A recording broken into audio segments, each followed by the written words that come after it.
Before we get into this episode, I want to put a content warning on it, even more so than the normal content warning that all Watchmen content comes with.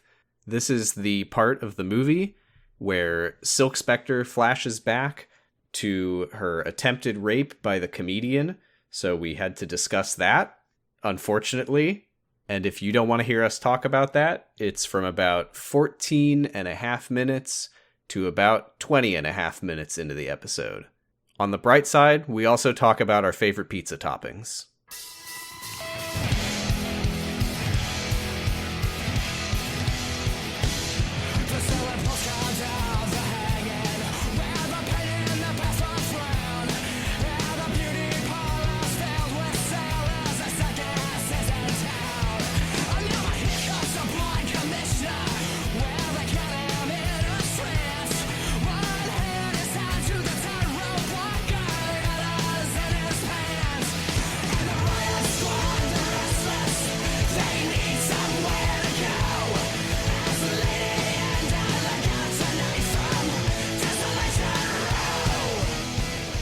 Salutations, Snyderheads. You're listening to Zack Snyder's 0 to 0, the podcast where we're watching Watchmen right now, for now, until we get sick of it. I'm Sam, and you can check out my new book, The Dong of the Superhero. Hi, I'm Giga, and they're calling me the White Archimedes Night Owl's airship. And I'm Val Flight Cub, aka Darkness, your old friend. Oh, I've come to talk with you again. What do we...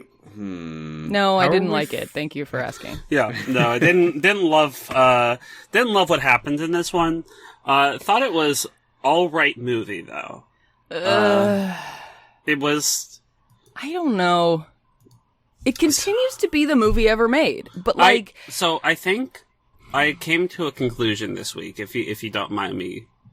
Oh yeah, let's just finish. Yeah, let's just talk about it right up top. No. We'll just say, let's wrap this I'm up. saying it's more of an intellectual conclusion than a conclusion, of the movie.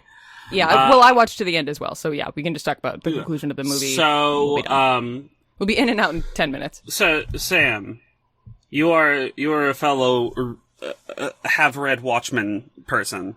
Many times. I have also read Watchmen, but only once, and I wasn't paying attention. Yeah, I was in high school, and I skipped all the pirate stuff. I was that level. Well, that sucks. Yeah.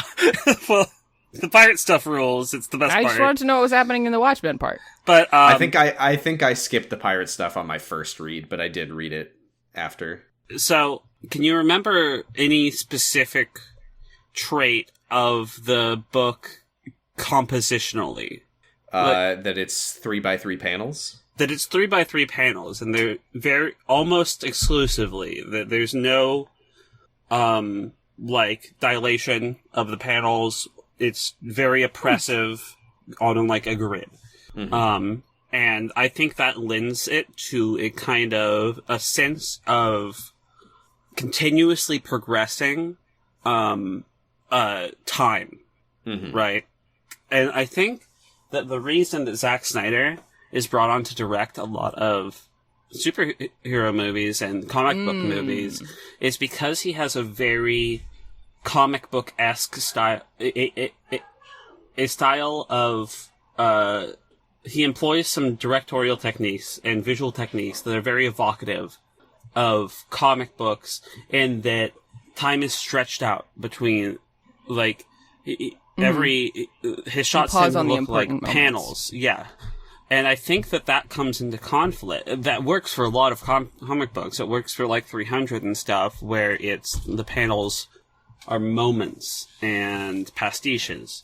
But I think it's a very poor fit for Watchmen, where one of the really appealing artistic elements of the book is how it keeps moving. I was feeling that really hard with the scene, and this happens in the comic as well as in the movie.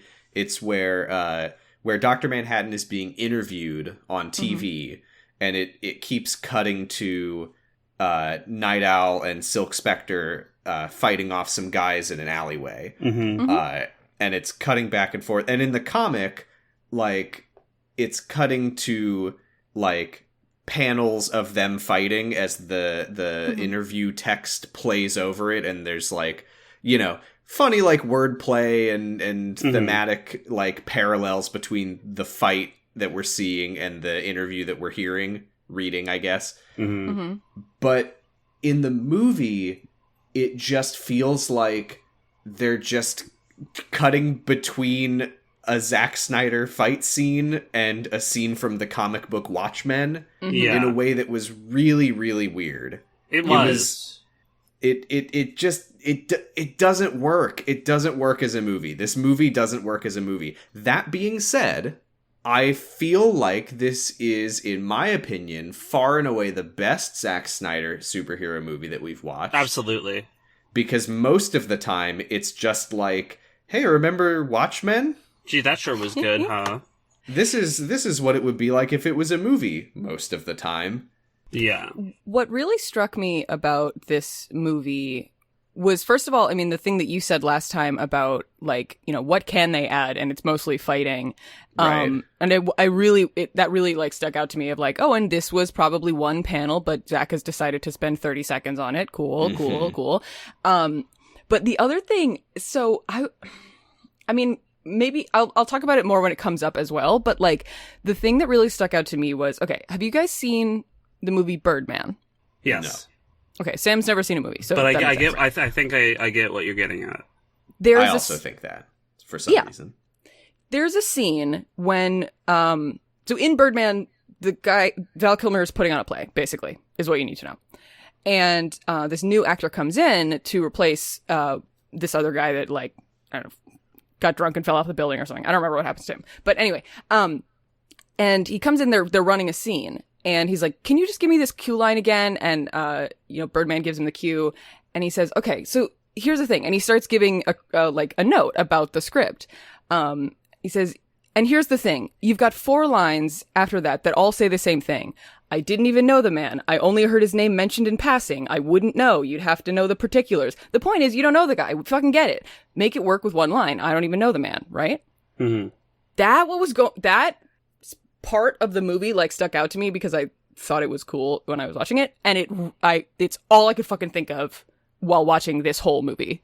Mm-hmm. Yeah. Because there's so much, it's like, you see what's happening on screen because it's a visual medium, and then also all the characters are saying it in like full sentences to each other back and forth. And it's like, in a comic, when you can only see one pane of that, you'd have to fill in some of the details a little bit, but it's like, we get it. And also, I think combining those two elements together, I think part of the reason that I felt like I had 1 IQ point while watching like Batman v Superman and you know, Man of Steel and stuff is because I feel like those movies are Zack Snyder taking what he added to this movie and presenting that as a movie. And I'm like, what's happening? Absolutely. I'm just, can somebody explain it to me, please? Because I'm not putting it together. But this is like, you're getting shown it, you're getting told it, you're like, it's that thing of, you know, the topic sentence and the conclusion of your paragraph is the same sentence again.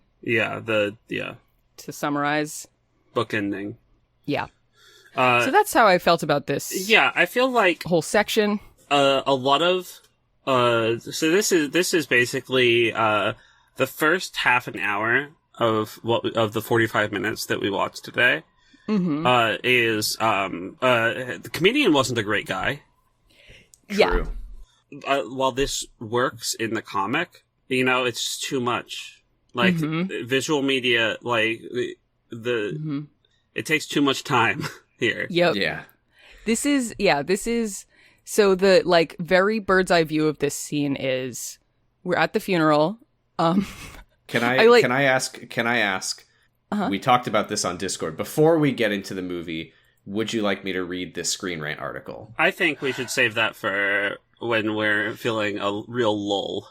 We'll take an intermission, yeah. Because I am very excited. Why don't you tell the people what the Screen Rant article is? Yes. Well, it's... Oh, yeah, sure.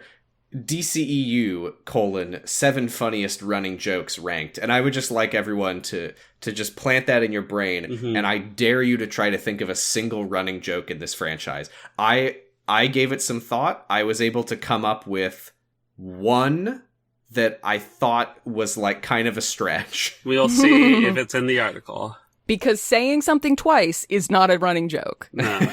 Right. That's part of the well, yeah. We'll get to that. So just to really illustrate, so this is they're at the comedian's funeral. We see everybody who's there, and they're like thinking of their memory of comedians. So that's like what's happening. We start the scene off with "Hello, darkness, my friend."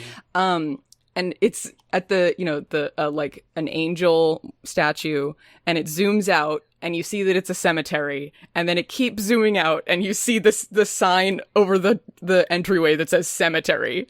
Yeah, like that was Yeah, like the whole thing to me was like yes, we do get it. You can cut some stuff from the comics. Right. Yeah, this part is so agonizingly long because like that's the thing about the comic book is that you are reading a comic book, so you can look at a panel showing that they're at the funeral, take it in at your own pace, and then move on with your life. The funeral is endless in this. It's so long. It's so we see the car and pull up. so We see solemn that it's and- pulling up to the cemetery. They my take the God. coffin out of the car. Like, of course they do. What? It's every We part know of the what process. funerals are. Yeah. Yeah. So anyway, after a minute and a Establishing half of the Sound of Silence Hey, playing, did you know Silk that- Spectre. I learned Oh, so many words to that song. I was so wait. That was a cemetery. That was a funeral. No. So Silk Spectre gets zooped into her mom's house and And she teleported. pukes. Welcome to Jackass. welcome to Jackass. It's Silk Spectre, played by Johnny Nashville. Close enough. That's what you get at the Five Below when you want Johnny Knoxville. So I'm just going to do this one more time, and then I will stop saying, and you can just imagine that every time you see and learn something, you get told it several times. She gets teleported into the scene with like a flash of blue electricity in the way that we have seen other people getting like the way that we saw Rorschach getting teleported by John. So it's like, oh, it's John did that. Yeah. She barfs. She comes into the room, and her mom says, I'd think you'd have been used to being, traveling like that by now, because, she's Dr. Manhattan's girlfriend, so she probably has been teleported by him a bunch of times. So you can assume, that's what we're supposed to imply from that. And then Laurie says, no, I'll never get used to John teleporting me. And just in case, like, for the, like on easy mode, if like all of those other hints, you still didn't get it, Yeah, it's the kind of thing that, again, in a comic book, it's like helpful to read it like that, but in a movie it's just like it just feels like it makes everything longer. Yeah. So Silk Spectre 1, what's Sally, is that her name? She's day drinking. She shows Carla Gugino. She shows her daughter the what did she say that like her stalker sent her? Her stalker sent her a Tijuana Bible. of her? I thought she said it was, well, okay, so maybe it was her stalker. I recall her saying something like an admirer or something, She didn't say stalker, but she said that guy who like sends me stuff. Yeah. Who's like obsessed with me and tried to kill the president. You can tell that she's kind of flattered by it. She's an aging alcoholic now. So yeah, she shows the Tijuana Bible. She hands it to her daughter, who like leafs through it, and like the second page is like her mom, a drawing of her mom getting rammed. Yeah, like, and she's like gross, and she's like, really? I thought it was kind of flattering, and it's like, maybe if you're not my daughter. Yeah. So she says, Silk Spectre 1 looks good, by the way. I don't know. She does. She's like one of those old ladies that still curls her hair every day. I mean, I disagree. She looks up. bad because she looks like Carla Gugino in old age makeup, which she is. And I've seen Carla Gugino in old age makeup because I've watched A Haunting of Bly Manor. And this can be done a lot better. I think it's unflattering to Carla Gugino, who's maybe one of the prettiest people alive. Just get an older actress. Yeah. I don't get why they did this. she's supposed to be 67, and she doesn't look a day older than Carla Gugino. So she does look a day older than Carla Gugino, I have to say, because the entire lower half of her face is old age. She looks makeup. a day rubberier. Yeah, yeah. It's a little high school production but she's the actress is doing great. Yes, Carla Gugino is fantastic. So she says that she read What Happened to Comedian, and she's sad about it, and her daughter's like, how could you like mourn that guy after what he did to you? But she's like, oh, it was 40 years ago. You'll understand when you get to be my age. I do like some of the set dressing. Like, I mean, it's comic stuff, but you can tell that she's like, it's all like hallmarks of put together elder alcoholism. Like she's got all of her curtains drawn, so because she's like terminally hungover, right? And then she reminisces. She's like, "How can you still mourn for him after what he did to you?" So Spectre 2 is like, and she's like, "Well, I'm old. This happened 40 years ago, and lives are complex and." When I look to the future, everything is shittier, and so it makes me look back on the past more fondly. Mm-hmm. Which I think this is kind of one of the more complex parts of the book. I think this is an interesting thing to examine, because I know that there are people that have this vision, like have this experience with their life. Mm-hmm. Like I saw something that was like the underage groupies of the 60s, and there was this woman who's like in her 50s or whatever, being like, yeah, I lost my virginity at 15 to like this adult band member. It was it's like the greatest moment of my life, and like that's a crime. That's a full crime. Right, but like it's like a positive memory to her. It's just like nothing is like black and white of like sometimes stuff is bad, but the people that it happened to are okay. Well, even so, I think it's a pretty rare portrayal of, like, especially in media that was entirely made by men, pretty much. Oh yeah, to have a woman, a character who's a woman who has some manner of agency in how she remembers her own rape. And I think that, and it's rightfully rare. Yes. No. But anyway, like it doesn't. I thought you were going to finish your sentence differently. Sorry. It not doesn't necessarily have to manifest like this, but often, sexual assault is something that, I mean, it is horrific because it is obviously something that women are denied, or anyone who it happens to are denied agency in. I mean, because with their own body, it's. Right. I don't need to say that sexual assault is terrible. No. That's a big part of why it's bad. Yeah. But it's often like it's like the victim versus survivor. Yeah, exactly. They continue to not have agency in it because it ruins their lives instead of changing their lives as they continue to develop and mature as a person, and not necessarily. And I feel like portraying that agency is pretty complex and interesting. Yeah, I don't remember where that goes in the movie, but cool to have it, I guess. They do I don't want to see it though. No, absolutely fucking hate to see it. Unironically hate to see it. Yeah, very uncomfortable, very bad. They also, she says, that this was 40 years ago. I'm 67, so she was 27 when this was all happening. Mm-hmm. They were probably all around that age, which I don't know. Just like I was like. Oh shit! We don't know about. I'm superhero age. Who knows about Hooded Justice? Oh my god! Yeah, Hooded Justice is actually 100 years old. He's a very mysterious man. But I heard that he was a circus strongman in 1910. I heard he was. That's a thing in the comic book. There's a newspaper clipping inserted into the comic. The speculation. Anyway, we flash back to the day that the Minutemen photo was taken. She lovingly strokes the photo.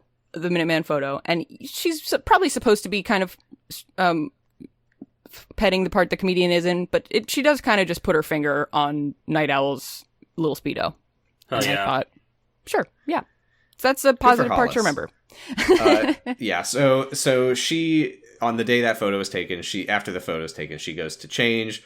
Comedian follows her, and he starts being gross, and he's like, oh, I know you want it. She says no. He says no spelled Y-E-S, and she punches him in the face, and then he beats her up and starts to unbuckle his pants, and Hooded Justice walks in and kicks the shit out of him. Yeah, like, what the fuck are you doing? Yep, and she looks bad. She got... Yeah. He hit her in the face. I think that Hooded Justice's reaction to this is telling also, that, like, there's a lot implied by the fact that he's like, you little shit, and not like, what the fuck are you doing? Because, like, in some way you see that he, like, he's not surprised by this. No, there's a drop of boys will be boys or something. I assume that's why he went after Comedian, because he was keeping an eye on him in the first place. Yeah, exactly. So yeah, in the present, Sally is like, oh, he's a little bit of justice and injustice. We stand Hooded Justice. Anyway, I mean, she doesn't have to be right. No, she doesn't have to be right. That's the thing. No, she doesn't. That's what feminism is all about. But that's what I'm getting at, is like that she remembers this, that it's not this like thing that happened to her that she has to be completely correct about the way that she remembers. She has the ability to remember it in a way that is imperfect and wrong and tinted by, everything else she's seen and done. Mm-hmm. Anyway, back to the funeral. Woohoo! John is wearing a suit, but he's still glowing blue, and we learn later in this section that he can change his appearance. So why isn't he dark or something? Because nobody asked him. I mean, why didn't he black dark. out his Instagram box? Like, I'm looking at him now, and he's not super bright. He only does it when he does it because people ask him to. Mm-hmm. Okay, he doesn't care. That's so true. He's wearing a suit though. He's covering his dong and also the rest of it. to when he was enlisted by the U.S. Army to go to Vietnam and just blast people to pieces. Yeah, blast the Viet Cong to pieces, wearing the world's biggest Speedo. Comedian is burning people with a flamethrower and smiling and laughing and cheering. They go to a bar afterwards to celebrate Vietnam surrendering. I have to say also, I googled this, and Alan Moore doesn't give a lot of interviews, but he did say that John actually doesn't the Speedo that he wears is not something that he conjures. He makes the U.S. government make him a little Speedo every time they want him to cover up his dong. So they had to make a humongous Speedo. They had to use trampolines, I think he said, to make this huge Speedo. And he was like, "You got to get 2 helicopters to put it on me because I don't feel like I need to wear it. So if you feel like I need to wear it, you need to help me." I think Alan, his decision to come out and say is he had to, right? You can't go and Watchmen can't come back in the public conscience, and you can't see that and stay silent on the matter. You have to the fans and the viewers, I think, are entitled to that kind of information about the characters. Because if he's making it, what does that mean? He's censoring himself? Would Dr. Manhattan do that? No. They also... I hate this movie. I hate this movie. I hate talking about this movie. I'm fucking miserable right now. I regret doing this. Will you tell us a recurring joke? Do you want the first one? Yeah, let's go through every time you feel like shit. Does it start at 1 or 7? It's Screen Rant. What are you talking about? You think this has any structure that makes any sense? It starts at 3. I thought, okay. It's unspecified. I thought it was a listicle. Order. No, it says ranked, but then there's no numbers on it. Yeah. Cool. So, this is the best or the worst one. Right, great. Yeah, so I don't have to discuss sexual assault or genocide in Vietnam. Okay, yeah, so we'll just skip the rest of this one. Noisepace.xyz? No. Okay. Comedian shoots his pregnant. Wait. We're doing a screen rant. We're doing a joke. I haven't even read my funny post yet. Okay, well, I don't want to jump back in from screen rant to that. Well, we're going to. Okay, that's what has to happen. Okay. The DCEU is considered a dark take on the superhero genre. True, I do but consider what it funny that. elements are so entertaining that they make fans laugh in multiple movies? That's what I'm here to find out. Multiple movies? The DC Extended Universe will soon see a release with The Rock's Black Adam and add another character into the mix. The Rock is going to show his Black Adam in this? The series has already featured the likes of Wonder Woman, Aquaman, The Flash, and Harley Quinn, among others, along with shared elements within each movie. Although the franchise so well is considered written. generally dark, there are recurring gags that can be found from one entry to another. What, something can be dark and funny? I don't believe it. These range from About spoken superheroes? jokes like Oh my god! These range from spoken jokes like Aquaman's supposed attachment to fish to slapstick comedy, such as What? Task Force members' ridiculous antics. What? Tash, Aquaman's supposed attachment to Wait, fish did- is a recurring joke? wait, were they supposed to say Task Force X, or did they It just... It's just an says Task attribute. Force. The It's famous Task Force we like. The recurring joke of Superman wearing red and blue. What? Hee-haw. With further movies like Batgirl expected to arrive in the near future, it's worth keeping track of the gags that might show up later on. Okay, It is yeah, worth I it. think It's it very is worth worth it. This is a academic endeavor, a scholarly Yes. pursuit. So, the first item on the list, which is not numbered, is the Flash's strategy to push people and run away. Remember? When did he ever do that? The Flash's first DCEU appearance in the flesh was in Suicide Squad, where Yeah. he was seen foiling Captain Boomerang's bank robbery. He did nothing apart from galloping toward Boomerang to shove him, which many found funny, because Flash's move was just to push his enemy. The joke returned in Justice League when the Wait. Flash made a direct reference to the event. He admitted that all he ever did to any baddies was to push them and run away, showing just how inexperienced he was. It nevertheless was an effective running gag, especially since the gag itself has a pun on the Flash's powers. What? Pun? Because it's running? Because he Gag? speeds at them and forces them away? Run. The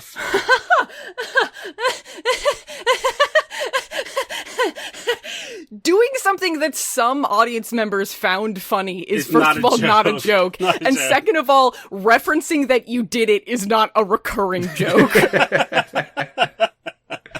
Look, they're desperate. There's not a lot. There's not a It's lot in of the jokes in this name. franchise. It's like literally- Recurring. It has to reoccur.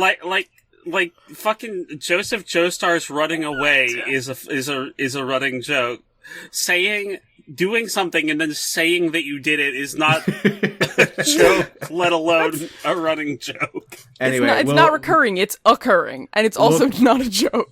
we'll come back to this next time comedian does something really Horrible. depressing and horrible. So I also love Screen Rant saying that this is a way of showing how immature he is as a superhero, because if he wasn't so green, if he wasn't such a little baby about it, he would man up and like, kill people yeah, and run- brand run- them and like, run- disintegrate people yeah, like No, just he by does. running That's why- directly through them. he No, would no, just Val, you A-train them, misunderstand. you know? You misunderstand. He is green. His suit is red because he's doing that. Oh, What? It's a green suit. It's a green suit, but it gets stained red with the blood of everyone soaked that he with blood A-trains. from when he insta-gibbed Captain Boomerang. Yeah. I thought you were saying he was a lobster and he was getting cooked. Ooh, I don't remember saying anything like that, but sure. But sure, Well, I'd lobsters chat out on are- that. Lobsters, like cartoons of lobsters, are always red because we see them usually when they're cooked and we're eating them. But in real Yeah, they're life, kind of lobsters are drab. blue when they're alive. Yeah, drab and blue. They're kind of Oh, green that blue. sucks. I'm glad we kill and boil them. I'm glad all of our like lobster logos are red. Well, I mean, It's kind of like how Christians all wear crosses with like a little Jesus on them. and also like, It's like, his worst moment, but okay. and also like when you go to like Uncle Tom's barbecue hole, and like the logo's like a pig with a rack Uh-huh. of ribs, and I'm like, Yes, dude, yes. that's Terry. And the pig is like, please eat this. This is my brother. I get off on it. Anyway, no one's made this joke before. No one. so So they first of all they explain, they like show kind of a way that the timeline has deviated, which is that comedian says, "I'm glad we won the war Glad just we now in won Vietnam, because I Vietnam." bet losing it would have driven us crazy as a country. We did it." We did it. And then So- a woman that he has gotten pregnant in Vietnam confronts him, and he kills her. Yeah. 'Cause he doesn't want to deal with it. Dr. all right, Manhattan, number 2. Recurring joke number number two. two. A character gets overexcited when arriving at a new location in Wonder Woman films. Oh my god! Steve being a caveman is a recurring bit. I There think have been plenty of funny moments featuring Wonder Woman, and her solo films carry some trademark jokes. okay. One of the running gags here is that characters who are essentially outsiders become too excitable when they're in a new setting and act in a silly manner. This is a recurring joke and not a failure of script writing. It's not even a failure. It's an intentional, parallel. Steve acting excited in the future is an intentional callback. I don't think that it can be a running joke when there's only two, that's just a callback. It's not even a joke. It's like a plot beat. It's two characters switching places. I forgot to ask, by the way, do either of you have any guesses for what any of these running jokes are going to be? Fuck no. I didn't. Well, okay, now that shit. you've said that, now that we know the two examples, I think one of them is going to be Harley Jump. being... Jump. Yeah, Jump is a running joke. It appeared in 2 films. The only running jokes that the Snyder Jump films shouldn't have... be running. No, it's very thick. Like a paste. Yes, Val?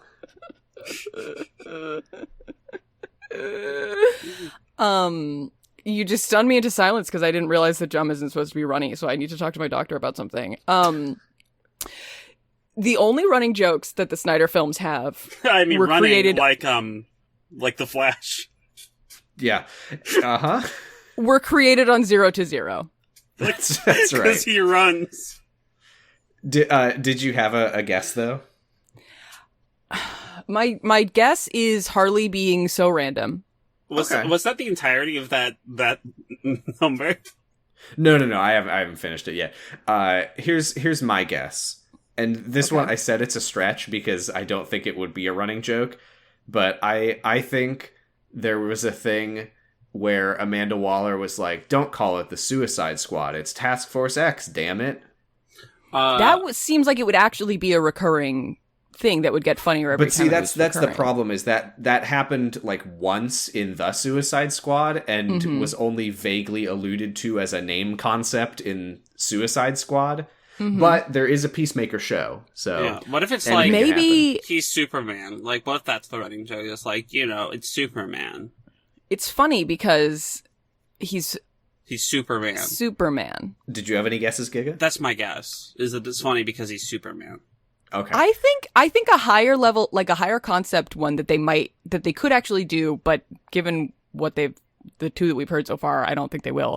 The thing of never actually saying the name of any superhero, That's so too the high Bat Vigilante, or it's not when a joke, Lois though. starts to say It's just it cowardice. could stand for Superman. Well, yeah, but neither of these. Have I been know jokes. that, and you know that, but yeah, That's two true. characters That's reacting in wonderment. Is We're not no, a we don't. running We're no joke either. longer. That's no longer a parameter. It doesn't have to be a joke. The It is first nice, recurring joke was the Flash does something and then tells someone about it later. The bar is there So- isn't a bar. Isn't it nice, though, that we're not talking about Watchmen right now? In the first movie, Wonder Woman herself did kooky things, like picking up strangers' babies, just because... It's a kooky thing. When a stranger, Pick up a person's baby, she just goes over to the baby. when a stranger I don't picks up my remember. baby, it's very. That's so kooky of you. In the first All I can movie, do is laugh. Wonder Woman herself did kooky things like picking up strangers' babies just because she'd never seen one before, to garner many stares at her behavior. Also, this is Oh yeah, I remember that. We were like, why does she know what a baby is? this isn't just in Wonder Woman. This happens in Aquaman too. Mm-hmm. People in a new Where, location. yeah, Mira eats the flower. That's a funny Going joke. somewhere. It Wonder is. Woman 1984 showed Steve Trevor behave like a fish out of water when he found himself in 1984 mistaking a trash can as a work of art and being embarrassed when he found out it was just a normal Oh, trash so can. true, so true. He did do that. He unga-bunga'd. So that's number 2 of 7. Okay, so They didn't even include anything about anyone other than the Wonder Woman. so watch the two Wonder Woman characters. So the comedian's yeah, I killed her, but you're like God, and you could have stopped me from doing that. So what does that say about you? Bringing in a little question of Does John he, seems fallible? or that he's more curious, right? He's beginning to look at humanity with an eye of curiosity and detachment, rather than as himself as one of them, who has inherent value in human life. Right. Yes. He's expressing his superego when he's like, "You killed her. She was pregnant, and you She was killed her," pregnant. because he knows that that's wrong. But at the same time, he didn't act to stop it. No, he did not. He did like he tell was like, comedian don't not do to. that, but he didn't. He tried to he tried to intervene verbally, but that's all he did. When he could have, I mean, the comedian says like you could have turned the gun into mist, you could have turned the whatever. Not to mention, it's also worth saying that although God knows how Dr. Manhattan himself actually thinks of like his own free will, but he presumably since becoming Dr. Manhattan has already seen this happen and knows that it's going to happen because of the way that he sees time. So yeah, fair. I mean, this is basically skipping ahead. This is basically what he says on Mars. Is he's like, am I really making these choices, or were these choices already destined for me? Yeah, it's always been too late to change. Even with my like control over matter, a when you drop a pebble, it'll still fall, and that's no different than humans thinking that they make decisions. Like, as time passes, you only make one choice. The part of the angst of being human is thinking that you could have made another one when you always will have made the one that you did because you already did it. And even thinking about that, even like thinking about the way that another choice could have gone, is still a choice within itself, and time continues moving despite your ability to perceive it. At least that's how he sees it. Yeah. That's how I see it too. Well, we don't need to get into that.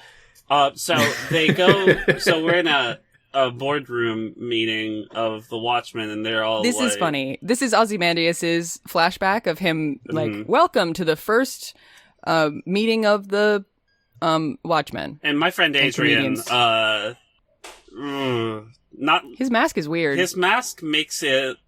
His mask definitely five heads him. Like it. There's also just a lot of folds. It's like weirdly like sticking off of his head. It looks angry. But this is where we see Night Owl being a complete nerd. Yeah, he's such a nerd. It's so funny. He's feedback. He's feedback. Yes, Night Owl is feedback. Comedian is smoking a big cigar and being a dickhead and drinking and Night Owl just kind of says generally to the group, maybe we should agree to no drinking at meetings.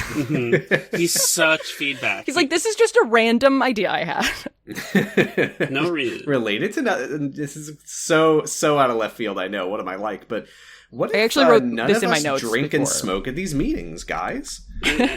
Silk Spectre makes eyes at Dr. Manhattan. I don't know if this is carried through from the comic, but I'm pretty sure that she's supposed to be like 16 here. Adrian is like gross. Yeah, it is gross. Adrian is like, what if we made the world better marginally? And the comedian's like,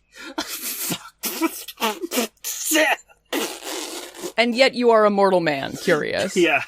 He does his reasoning though is he's like, I work for the government. I know about the nukes. Like, nothing that we can do is gonna matter anyway. He says standing next to a 6-foot-tall living nuke. Yeah, his nihilism is the most obvious of the bunch, I think. But they all have even Night Owl, who is like straight laced guy, has his own kind of nihilism. Night Owlism. Comedian sets the map of the United States on fire and leaves. I think the other thing that made this section of the movie super like overdone or overwrought is that comedian's personality specifically is very this. Like, he's very out there. He like says his big man thoughts all the time. Like, he's not, you don't get the sense from him that he thinks everything is a joke. He says it all the time. He's doing that sort of masculine dissociation, right? Yeah. That he's like, he's like, it's all doesn't fucking matter. By recognizing the nature of humanity, I have placed myself on the outside of it. Exactly. Like, he's trying to detach himself from it, and you see very clearly later that it's not like that. Like, he recognizes... Yeah, we'll see how that works out for him. Yeah. It's probably going really well for him internally.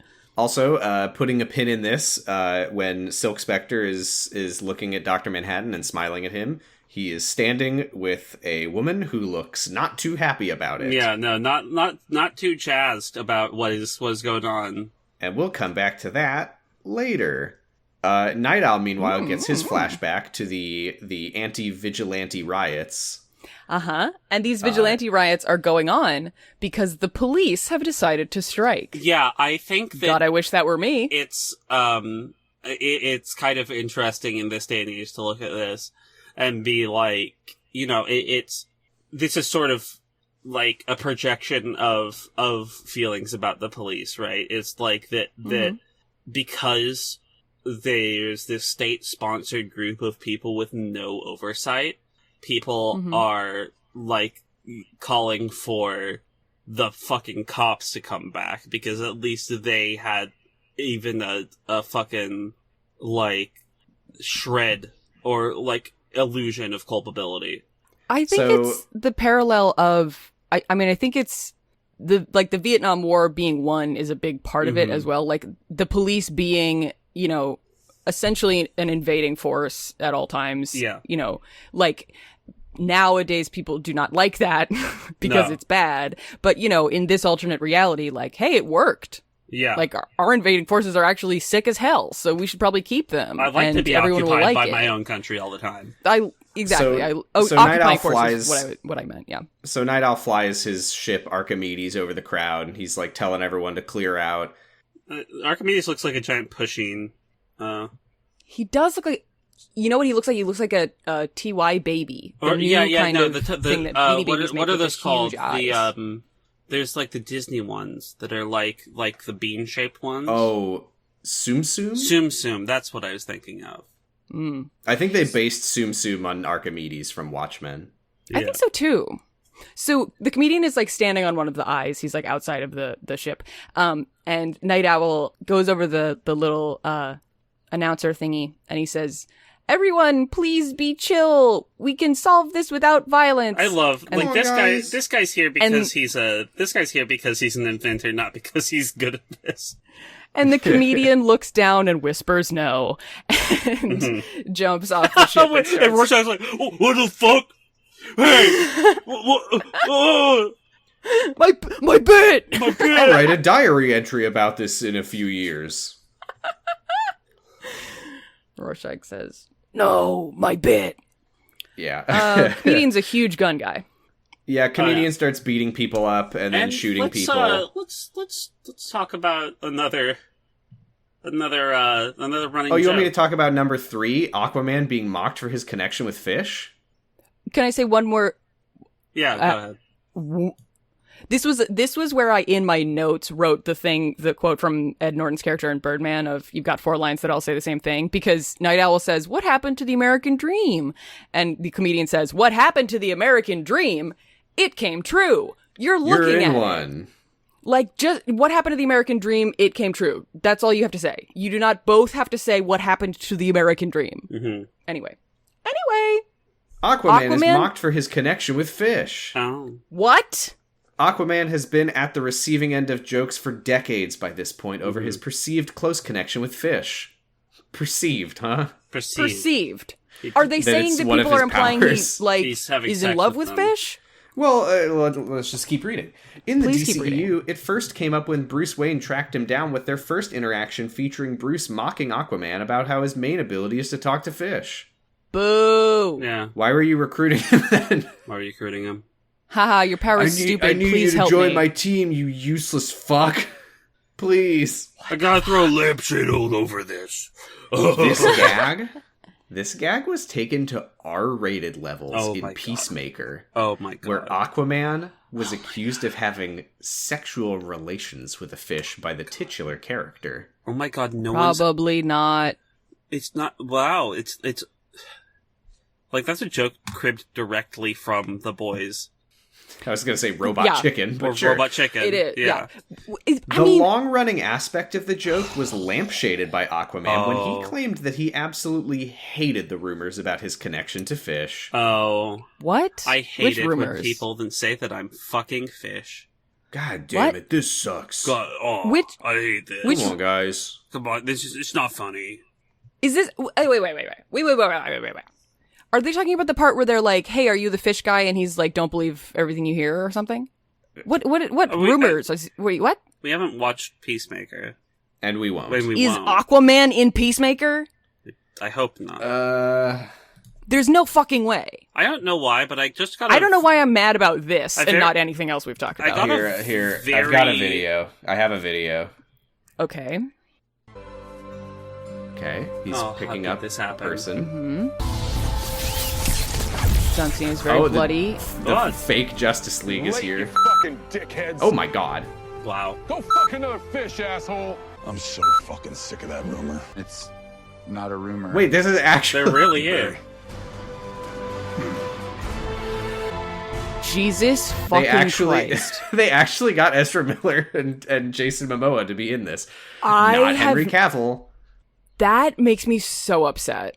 Wait, who else was there? Because, like, Superman flies down. Jason, what the fuck? Who else I is think here? there's supposed to be a woman? Yeah, I can see fake Wonder Wonder Woman? Woman. I'm always saying that I think that they're supposed to be a woman. Oh my god. Who all is this? Who is the Oh, Flash? it's okay. So it's Superman, Aquaman, the Flash, and Wonder Woman. Who is the Flash to tell Aquaman that that's not a rumor? Or was he asking? Wait, was he saying, "Oh, it's not a rumor"? Oh, I've been going very fast underwater, and I seen you. No, that there is no question mark there. He says it's not a rumor. So, What the fuck? The What Flash the fuck? thinks I hate this. canonically that Aquaman fucks fish. I do also he not need only to thinks thank that, but he YouTube- thinks that Aquaman is in denial Yeah. and telling people that Thank he you for the isn't. tinnitus you do fuck fish. YouTube user. Yeah. Thank you to YouTube user Baby Yuda for that ridiculous bleeping that they did. That was really unpleasant. Don't want to get demonetized. And you could still hear the swears. Yeah, because it's not in post. I mean, it is in post. It's They not. just put it on top of the sound. Yeah. That's right. don't- You could still hear him saying "fuck." Well, Yeah. bleeping was it's like a the invention of it wasn't to like censor pre-recorded television. It was to censor live television. So you play the bleep on top of something if someone started like saying something that would get you cut from broadcast. Would it be on top of or instead of? It would be on top of because Oh, like to try and drown because them out. yeah. So you think that Baby Yuda is just hearkening back to a simpler time? I think this is real-time video editing.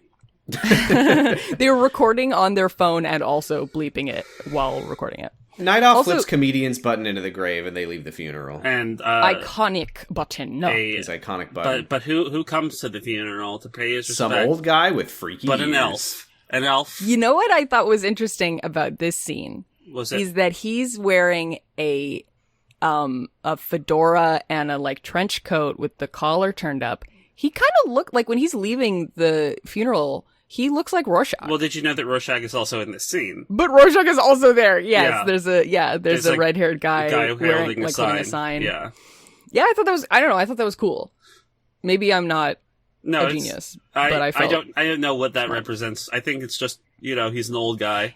it's I was priming just your brain confused to think of because I- Rorschach. Because I, for some reason, thought that was Rorschach at first. It's because the back of Rorschach's head is like all white because he's got the white like Well, mask all the I way just over his was head. like, oh, they changed his hair color for the movie. Yeah. to bald instead of red. No, I thought, didn't he have white hair? Yeah. No, you're right. He is bald. I thought that he had white hair. He had like really has, short really white hair. short white hair. Yeah. Okay. And he's Anyways, so the old man returns home and looks at his many bills, and then he opens his refrigerator and finds a note from Rorschach that says, "Behind you," Mm-hmm. which is, oh, Rorschach. It's Oh, on a pizza Rorschach. box cover. Do you like a piece of a pizza box cover? Do you think he fished through the guy's trash, or he made that at home and then came in The with it? pizza was. I think that I he- think the pizza was in the fridge, and then I think that he like, had leftover pizza. Rorschach ate Ate it, it. and then and ate most of the box except for that little What do part. you guys like to get on pizza? What's your favorite kind of cardboard box to eat?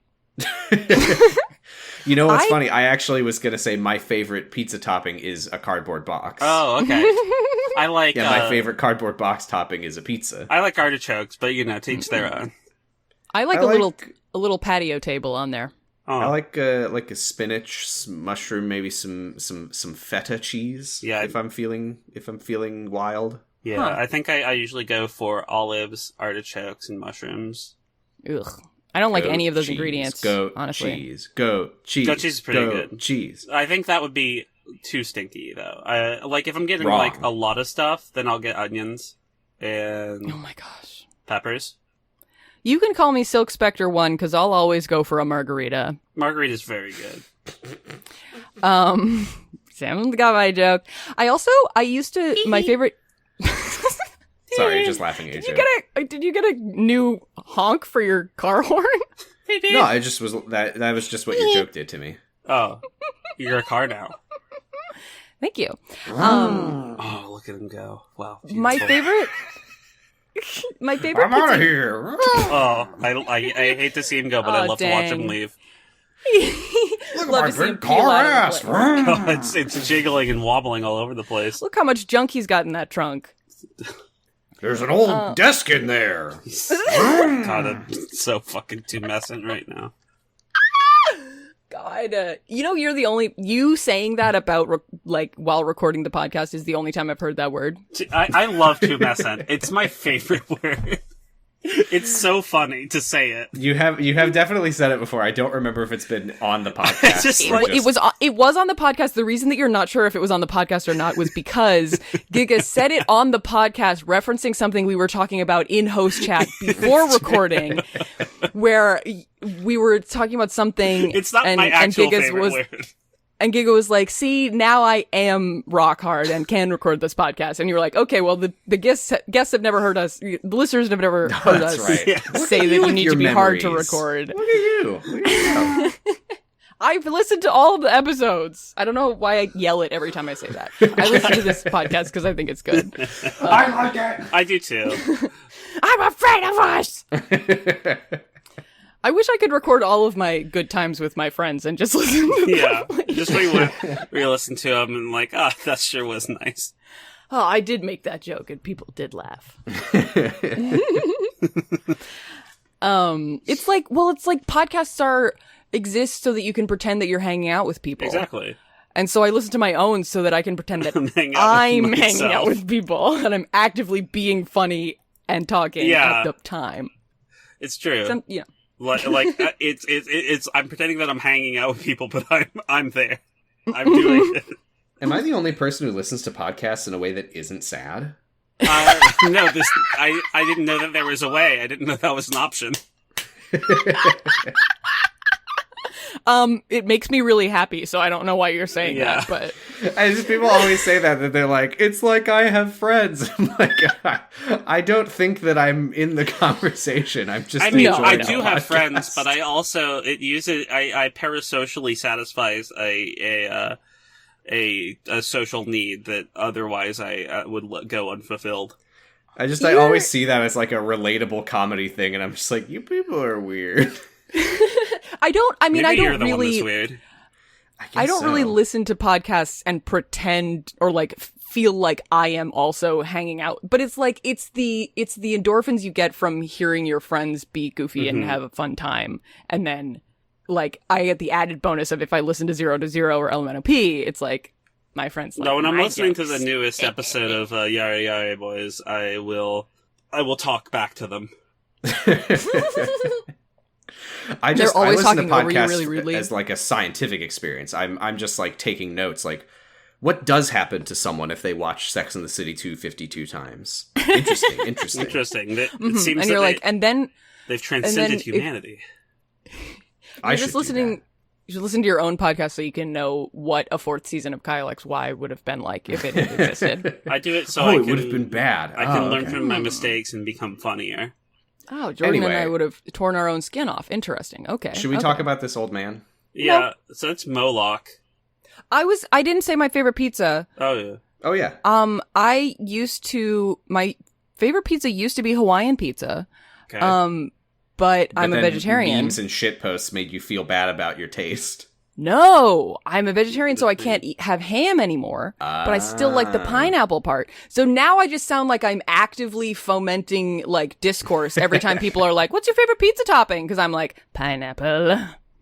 You know what? People are like, I had a Hawaiian pizza not too long ago. The discourse around it is so It's so over stupid. the top. Yes. I actually ate it in protest to be like, no, you fuckers, It's fine. not bad. I think this pizza is normal. I didn't feel like the flavor combination really worked for me. No. But I also was like, it's fine. It's Yeah, just exactly. Not my I like the taste. mix. Like, it's like, you don't have to like something for other people to like it. I know. So I people will don't say- understand this. To be fair to the genre of pizza, it was a frozen Hawaiian pizza. That is, So That's no, different. you want to get. if you get a nice, fresh, juicy hunk of pineapple on there, Oh, it might no, be a no. very different experience. No, you also need a no, pizza it's- that wasn't created by an assembly line. Yeah, That's the difference between frozen pizza and regular Like pizza. pineapple, like Hawaiian pizza is canned always pineapple.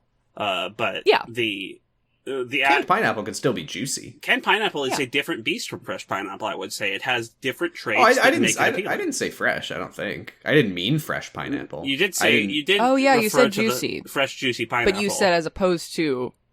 If Anyway, I said but fresh, I meant it in terms of not being a frozen pizza. fresh out the can, 'Cause, just like- like my beans. canned pineapple doesn't do the thing to your mouth, but fresh pineapple does. But fresh Mm-hmm. pineapple is also extremely delicious in a different way. Ideally, it would be a pizza with a living pig smiling and Presenting wearing with the ribs of his napkin around brother. its neck, Mhm. and talking pineapple, saying "Please eat me." Yeah. That's why all my pancakes I draw little smiley faces in syrup, you know? Yeah. So I can imagine that they're saying, I want to die, please. in. Life is suffering. Not a big sweet breakfast person myself. Oh, I love sweet breakfast. I mean, I like sweet it. everything. I like it, but I will almost always take a savory breakfast. I would tend to agree, but when you get a good sweet breakfast, I love I a also sweet say breakfast. it is more difficult to get the savory breakfast as a vegetarian. Mhm. Yeah. Like Yeah. you can have the eggs, you can have the cheese, and those are good and important. But I feel like the sausage or ham is a very particular part of the savory breakfast experience that you Yeah. With And then this all I have fucking left is the movie toast. making us just talk about food. Well, here's the thing about pineapple pizza versus Hawaiian pizza. Hawaiian pizza is an interesting mix of pineapple, like, you know, the sweet, hot, squishy pineapple and the, like, kind of almost crispy, salty ham. And I like that, like, alternation. Yeah, like The I feel difference like ham with just, and fruit almost always go together. it's yummy. It's good. Rest in peace to the hams. But the pineapple pizza by itself, usually they dump like half a can Yeah, on it's every too much on- pineapple. It's so much pineapple. The funny thing about pineapple pizza too is I don't know if this doesn't happen with Hawaiian pizzas or I just haven't like paid attention to it, but like canned pineapples are full of juice, right? They're full of water. When you put them on a pizza and then bake the pizza, the water in the pineapple is like fucking Evaporates. boiling. Yeah. No, it's really hot water. Okay. And I just sometimes I'll take a bite and like the pizza is regular temperature and the water is just like still retaining the heat.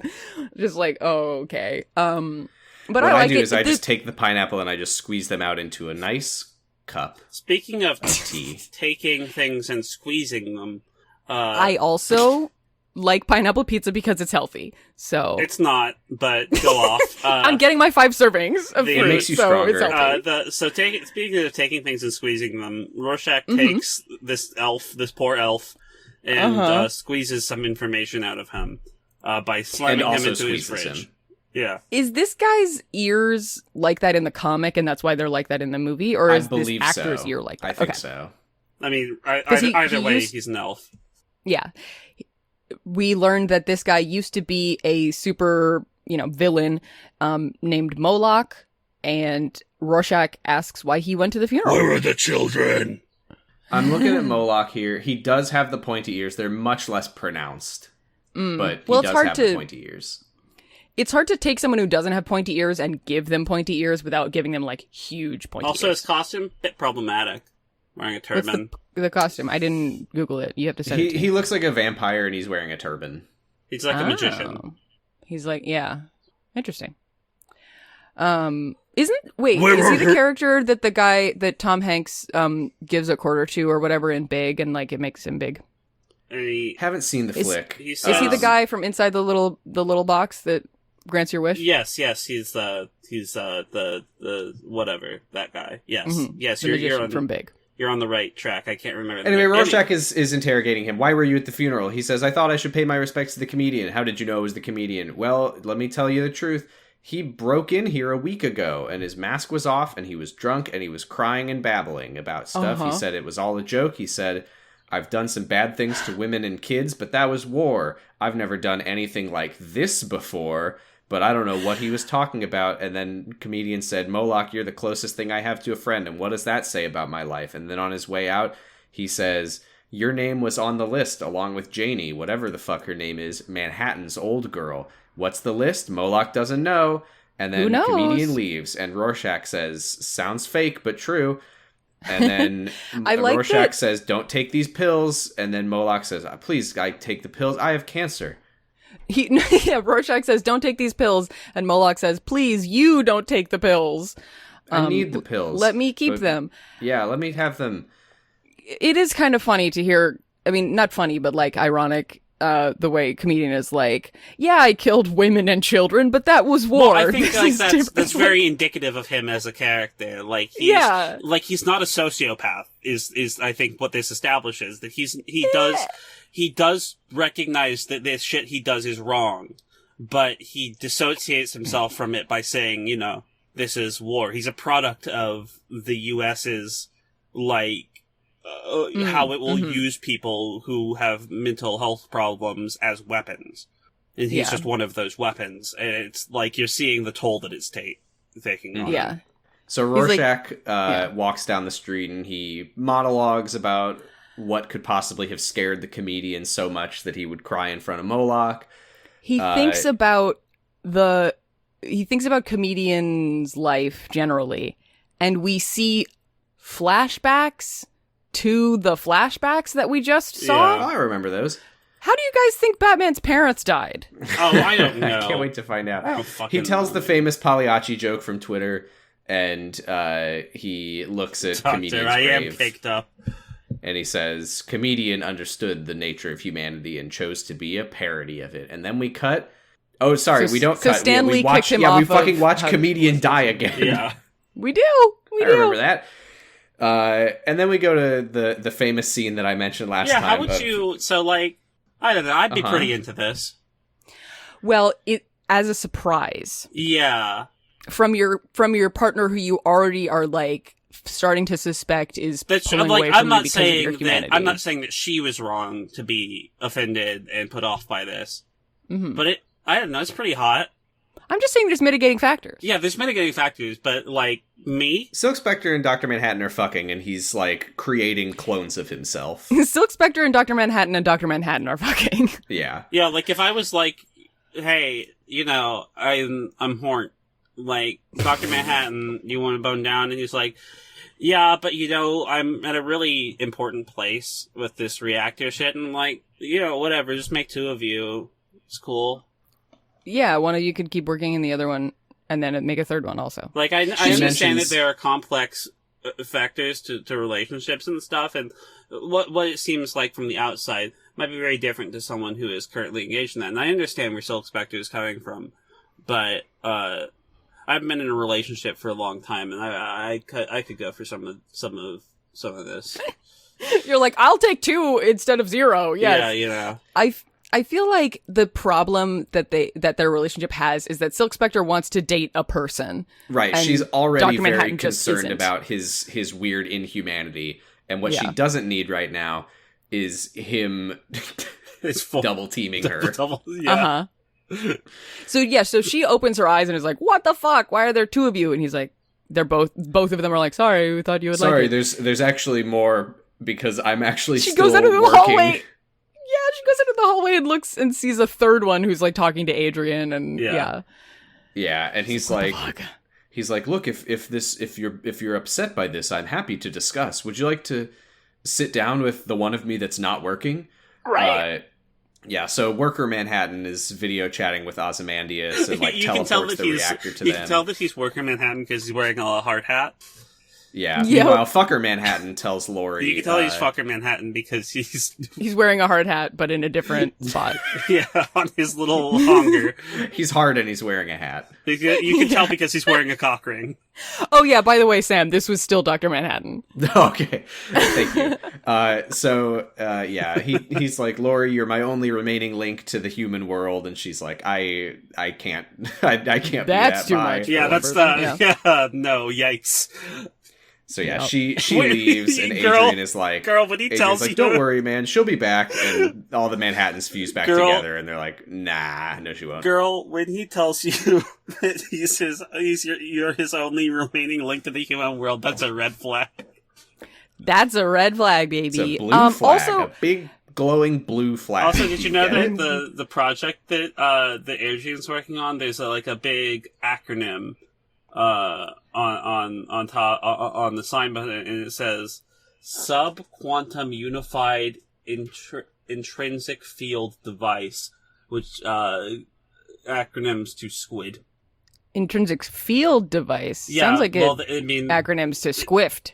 but intrinsic field is on one field, on one line. The end of the end of the Cold War will be very squiffed. Yes, that's surely what it means. What a depressing scene, though. It does. Yes. Yeah. Does anyone want somebody to take the edge off? First, I'll just say Manhattan Dong Watch 2022. Oh man, we got four There of are them in one four shot. on the screen at the same time. This was- if you I weren't was sure like- where to look. I was like, Val's bringing home the big bucks today. Number 4. Oh, okay. Harley Quinn freaks people out with her behavior. I think that's just a trait. Do I get half a point for that? I mean, with the way that this article works, I think you get a point. Yeah, I feel like it's trying to throw, like, a dart at a board from, like, trying to get a bullseye on a mile-wide dartboard while you're in a plane.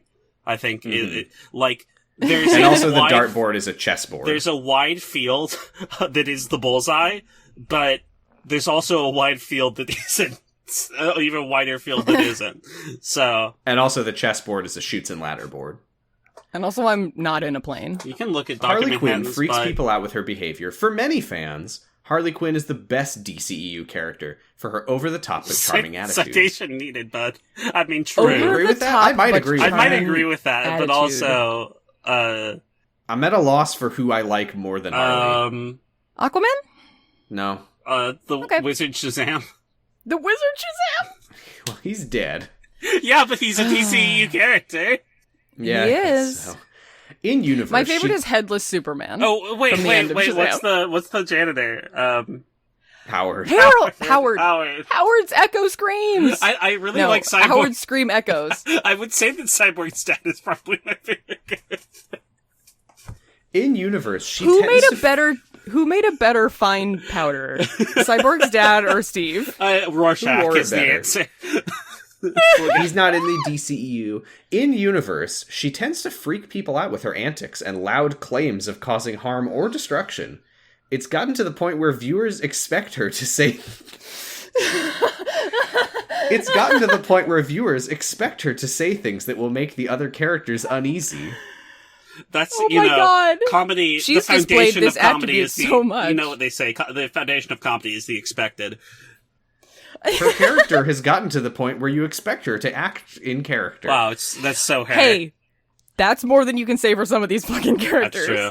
This ranges from Harley robbing stores in Suicide Squad and telling people they should expect that from a bad guy like her, to Harley casually telling people that she, quote, had to go number 2 in the Suicide Squad Well, before the she team robs went banks and she poops. on a potentially lethal mission. What the fuck? The character Her has ability- never done this. Her ability to deliver well-timed, uncomfortable quotes has become a trademark for the character. Is that it? Yep, So just Harley. her character So is yeah, running. yeah, that's a running. I mean, she does Number run. 4, and Harley Quinn. She is funny. So, And you know what? She's been in 3 movies, so it counts. yes. Oh, Harley God, it's Quinn. rule of 3. It's the rule of 3. It's There the you rule go. of 3 or the rule of 4, Dr. Manhattan's. Mm-hmm. And so Night Owl is like heating up some Chinese food in his What micro. did you... God, he's so funny. Honestly, he is. These noodles are funny. He chews in a funny way. I love him. He puts a bunch of noodles in his mouth and he just like... Like, what is he? Like his little cheek sticking out. I like my Chinese food. Yummy, yummy, yummy. And then he hears- What a good day for me, Daniel. He says. Stop reading the script, Yeah, Sam. I mean, We have to be transformational the with our podcast. Yeah, we Zach's can't just gonna- say exactly Well, what they say. I'm sorry for playing that clip from the movie. Zach hung this sword by a horsehair over my head, and if we don't make transformational work, it's gonna fucking he's gonna get his scissors. Okay, fine. He eats them normally. Can you imagine? Can you imagine? Giga, what did you say before we went to the break? You were like, you saw the 4 dongs and you were like, Bella's gonna something. Oh, I thought Val's bring the big bucks home this week. Oh, yes. I don't Because know I why you get- call that a break, by the way. That's the main body of the episode. Dog To me. Yes. on Dong Watch this week. All of this is just On Dawn shit that Watch. I have to get through before I can go back to looking at Screen Rant. I see. Okay, yes. All right. So Sorry, you anyway, should there's a probably knock cut on that. the door, not and it's Lori, and she says, "I left John, and I came here because I only know fucking superheroes." Mm-hmm. He tries to She also reassure knows- her and say, like, "Oh, I'm sure he cares about you," but she's like, "You don't get it." She says she only knows fucking superheroes, but she also knows conversing superheroes. And so we see Dr. Manhattan, and he's like, private cups. He's looking at a broad, he's like, private cups. Oh yeah, because she's explaining to him. So this must have been, well, I don't know. I'm not gonna say what was in the comic and what wasn't, but this was weird to me. Lori is talking to Dan. She's like, yeah, you don't get it. And she says, it's like he's always walking through a mist, and he's, this is all just mist to him, and we're just mist. And she's like standing a full 7 feet away from him for some reason, and they're just That like, just and it's seems like like Zack Snyder to me. it's weird, yeah. It's like, because it's like a close-up of her, or like a mid-shot of her talking, and then like a far-away shot of like, look how far away they're standing from each other. like when you're talking to okay, someone, why? you need to be like 5 inches from their face. I don't get it. Like, that's how normal Yeah. people talk. So anyway, Right. Dan invites her to join him and Hollis for their weekly beer session. I hate that, Sam. Please back away from the mic. They exit the door. You know something weird that I learned? Speaking of eggs. Sure. I've been watching the Finnish version of the show Taskmaster because I found a Google Drive folder with all of it. Is this the show where they actually complete the tasks? Does it finish? God damn it. Fuck. When you're right, you're right. But no. Apparently, in Finland, the fan translated subtitles helpfully explain cultural references that are going to go over my head otherwise. Kaikaku means plan. Apparently, egg is like a slang term / euphemism for dick. And they keep bringing up eggs and making jokes about like, oh, your egg's runny. I feel like that's the opposite of, like that's the other thing. The non-egg part of that equation. That's Weird, funny. huh? I never would thought. Getting but egg down. Fried egg on a pizza would probably be pretty good. No. sounds. At that point, you're just eating two things. Yeah, at the same, that's you're just putting true. 2 items of food in your mouth at the same time. Which know, I it's like- love to do. Like mac and cheese pizza. Why? No. Just have one or the other. No, I don't like mac and cheese. Saves you the time. But I think I think it might work if you put a fried egg on a pizza. Anyway. We'll have to try it. I feel like the texture would be weird. Yeah, but you never true. know until you try. I Also, do you guess. want to take a bite of a pizza and have an egg explode Yeah, on it? yeah. Like, is this a runny egg? Yeah. That Yes? sounds weird. It You want a sounds weird, gushering but pizza? I do like a fried egg sandwich is the thing. Oh, for sure, but A pizza is not a sandwich. pizza, Not if you fold it over. If you fold it over, Just like they said we are just not like fucking doing that shit on this Just podcast. like they said at the end of Cats the musical. Oh no, I will not do a morphology pizza with you. is not a sandwich. Fish is not a sandwich. But a cat is not. Anyway, a dog. so Dr. Manhattan's preparing for his. Speaking of big- movies that say the same line 5 times, yeah, he's blue. For a cat We get it. is not a dog, It's and not a a dog. dog and a cat are different animals. So And the cat is not the one that the dog is. Dan and Julie are Do they Laurie. Laurie. do they just go cruising for a bruising? Like, I are they guess, just walking yeah. into an alley because they know that They sketchy people they will know that a follow bunch them? of top-knotted thugs will come and try to beat them up. I don't remember Some how that is thematic set up in the comic, but I gangsters. assume that we're meant to interpret this as like they want to be able to do what they used to Yeah. do. Yeah. They want to relive the feeling of There is being crime fighters. a level Yeah, of no, excitement yeah, to reliving this, and Rorschach is also there. I understand. I understood that was what was happening. I just thought it was weird. No. Any Blah. eagle-eyed viewers in the podcast? Mm-hmm. I saw The Rorschach. end is nigh sign, I mean, sure, but and Rorschach is but holding true eagle-eyed viewers, it. Uh-huh. true fans Was Zack Snyder will here? recognize. Huh? Was Zack Snyder here? No. They walk past a newsstand, A newsstand. and there's a little kid Oh, sitting reading a comic book. and reading pirate comics. Oh, I like that. I wish that I think that they could have put the pirate comics in the film. Well, that's the thing, is that they did put the pirate comics in the Ultimate Edition, which is nearly 4 hours long. Oh, okay. No, what is that No, a real thing? I told you about this No, before. you didn't. We're watching the theatrical version, and then there's the director's cut, Oh, yeah, I That's remember like- that release. Uh-huh. 3 hours and 15 minutes, and then the Ultimate cut is like 3 hours and 45 minutes. Well, And it's got the pirate comics. Wow. well, as much as I am sad that we're not Wow. watching that version, it's not on streaming, so Yeah, I think. Fuck that. Shit, they're narrated by someone. Oh fuck, is it? It might be Gerard Butler. I would like to see that, but I guess The- I'm not gonna pay money. Remember when in the Wonder Woman movie there was a guy with a sign that said the end is nigh, and he was like canonically correct? Yeah. Because he was like, "This is because of your It was Gerard Butler. Oh, for the cool. record. this is because of your sins," and he was True. he Good was point. telling the truth. Good observation, Yeah. sir. Do you think Zack Snyder made this movie and then was just like, I wish I could make this movie again, and then just kind of tried his hardest to make this movie as many times as he could? I mean, he failed. No, I know. Yeah, He, it's like drawing a horse from memory kind of thing. yeah. But he's like not a drawer. So, Dr. Manhattan gives the world's worst interview while. oh my god. while Okay, I need to take a big issue with this Uh-huh. because they fucked up They so fucked bad this up here. really badly. Because so Dr. Manhattan, we should mention he has an old photo of him and his ex-girlfriend in his pocket that we skipped over earlier. Yeah, He teleports to the TV studio. Mm-hmm.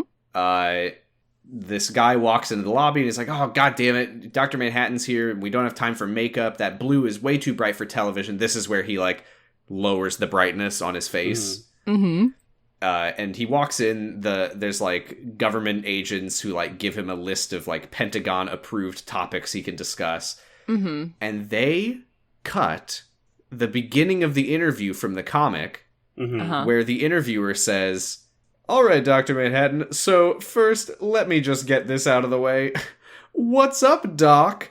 And Dr. Manhattan replies, "Up is a relative concept. It has no intrinsic value." It's so. And they cut that. Cowards. So funny. It's so good. Because he's not just disconnected from humanity in a moral sense. No, he has. He no also sense just of doesn't humor. get jokes anymore. Although if they had included it, I probably would have rolled my eyes and thrown the movie. Yeah, but I like Yes. rolling my eyes. it feels feels good. great. They need some exercise. So yeah, they start the interview. One reporter asks if he agrees with the doomsday clock being 4 minutes to midnight. He gives a weird metaphorical answer. This about one's bad. Like his clocks. dad's a bad watchmaker if he thinks that disproving that time is relative affects Means the clocks don't matter. Like it's relative, but human perception is also dependent on physiology, which is non-relative. Anyway, I want to mention at this point, by the way. Because we are approaching the lengthy Dr. Manhattan Mars monologue, and that chapter of the comic is so good. It's so good. So I found it. Apparently, Watchmen is on archive.org. You can read it for free. I would encourage you to do so. I did pull up this chapter, and I did reread it and enjoy. Because that is the greatest strength of this movie, is that it just reminds you of how good Watchmen is. Yes. And I do want to say this first question where the lady is like, doomsday clock, blah, blah, blah. And he gives this weird answer about a metaphorical clock is meaningless and a metaphor and that's not in the movie, or not in the comic. Yeah. That is a movie original, and it sucked. It sucked. They should have just had What's Up, Doc. Yeah. There's an episode of Elementary where there's some threat on, Joan and Sherlock's life, and he's, still working, and Joan is like, why are you working? We could die. Or, I don't remember. Oh, sorry. It's an existential threat to humankind. And Jonah's like, what are you doing? We just learned that there's a huge terror threat, that could happen. And Sherlock is like, yeah, well, we could get hit by a bus too. Or, one of us could, get our arm cut off. Or we could die at any moment, Joan. Death is just around the corner all the time. So it doesn't matter. You're not more or less likely to die at any point. And that's why I'm always getting real bombs mailed to us. That's why I'm always getting real bombs sent to us. Exactly. LMNOP. But yeah, chapter 4 of Watchmen is so fucking good. And this is basically the Dr. Manhattan version of that. She's like, do you think that it's accurate to be that we're 4 minutes away from nuclear annihilation? And he's like, well, we're always exactly as far away as we ever were from death. So, so this is where we start cutting to Laurie and Dan fighting off the gangsters in the alleyway. It is so gratuitously violent. It's so violent. Did you watch Birds of Prey and think too many of the legs in that movie were going the right direction? Yeah, well, Night Owl breaks a guy's arm so bad that the bone comes out of the skin and blood spurts everywhere. Mm-hmm. It's towards the camera that the bone 3D sticks out. Yeah, it's very that. It's very that. That's so violent. I just wish there was something funny that I could think about instead. Is there something that maybe has happened a few times? Well, I think you'll find that Peacemaker is often explaining things in vivid detail. I guess so. Huh? There are many reasons to consider Peacemaker as the best DCEU character, especially for the way he brings a lighthearted quality to the series. What? Must have missed that part. A lighthearted quality? I mean, I guess oh, did Flag's they mean heart is lighter for the part where he fought Rick Flag's heart and Rick Flag's heart is lighter because there's less of it now. He took the blood out of it and now it's a light heart. He took the blood out of it. Yes. Well, his running gag consists of Peacemaker saying inappropriate things just to make a point and goes into vivid details. This was first seen in the Suicide Squad when Peacemaker claimed he would do anything to achieve peace, even killing children, and failed to see how slaying children was counteractive to his point. I love this writing style. Screen How Rant. much do you get paid to write for Screen Rant? It's per word for sure. $5? In you his have to own hit a word TV count for sure. series, Peacemaker again went into tirades, such as the one against Batman that freaked out his old neighbor for how graphic Peacemaker got in his rant. It's so funny. That sounds really funny. That's such a funny running Who'd have gag thought of that after watching attribute. how many hours of DCEU that we would miss most of the jokes so far? To be fair, it sounds like largely based on the TV show, which we have not That's seen. what I'm saying, so. is that because we didn't watch the Peacemaker TV 2 out of show, 7. we're not getting any of these running jokes, which We are missing the jokes. I'm so sad. If they wrote an article about Watchmen like this, The best running jokes in Watchmen. would one of them be like It's like the Dr. Manhattan is blue? Dr. Manhattan's penis is out. They even acknowledge it when he goes on TV and the person tells him that his blue is too bright for TV. Rorschach he is dims weird. it down, The but it's comedian still dark likes blue. to say that life is a joke. You see you see his pen a lot. There is He a says, there "I'm is sorry, a mother," running but joke. his mother is not there. There is a running joke in this, which genuinely Rorschach breaking into people's houses. Yes, and eating their food.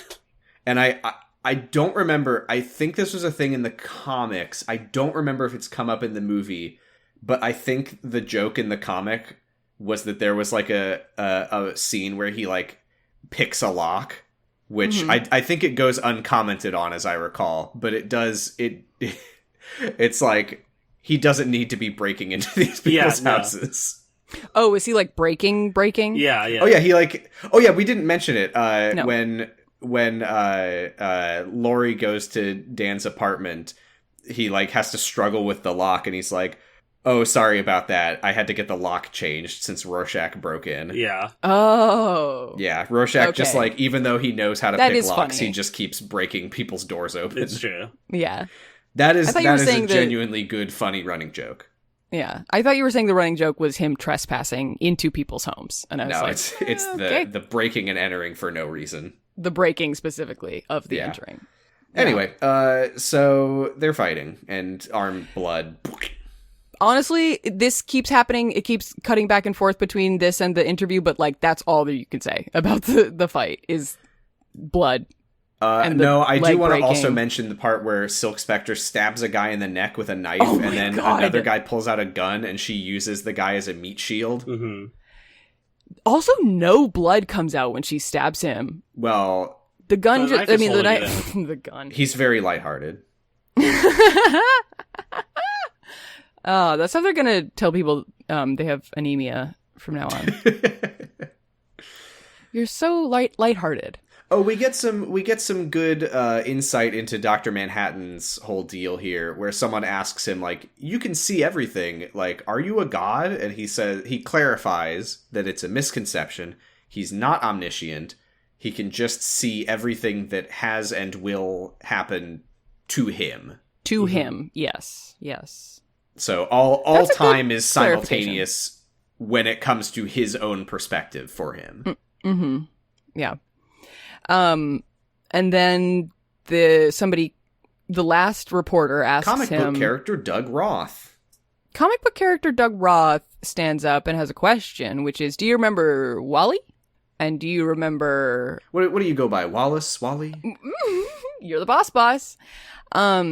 Yeah, and Dr. Manhattan says, you're the boss. And then Moloch as well. And he says, do you remember Wally? And Dr. Manhattan's like, yes. And he's like, he died of cancer. And he's like, that sucks. And then he's like, do you remember Moloch? And he's like, yes. And he's like, Moloch has cancer too. And he's like, that sucks. Mm-hmm. And then he's like, do you remember Some Janie's... army general who was your handler once. Oh, right. He's Yeah. got cancer too. He has cancer also. What is he's like, Manhattan is like, a live human and a deceased human have the same number of particles. Yes. There's no structural difference. I'm kind of doing Kyle XY voice. I'm really trying not to, but I it's mean, just he kind of happening. is. He kind of is, yeah. I mean, yeah, I don't understand why he says this. I don't understand what that's supposed to mean. Because isn't that something that, like, in the well, I don't know. I feel like in the comics he says it about something where it makes more sense, and it's, like, taken out of context to make it sound like he doesn't care that these people are dying. But here, they're just like, these people are dying, and he's like, well, structurally, they're the same. No, they're not. Whether they're alive or dead, so. Yeah. You have the same number of atoms. So it doesn't matter. So then, yeah, so the last question I don't is... know if he even, like, he either says that at a different time, or he does not say that. I know that he says that. Well, in the comics. I seem to recall him saying that in the comics. I'm but pulling up the interview from the I comic. feel like he's a lot less unhuman, like openly during this interview in the comics. Well, this was my recollection of it, was that he doesn't say it in response to, hey, people are dying. Mm. It's taken out of context as that, but... No, in the comic, he seems to express genuine sadness distress, at like learning growing this. distress of hearing that.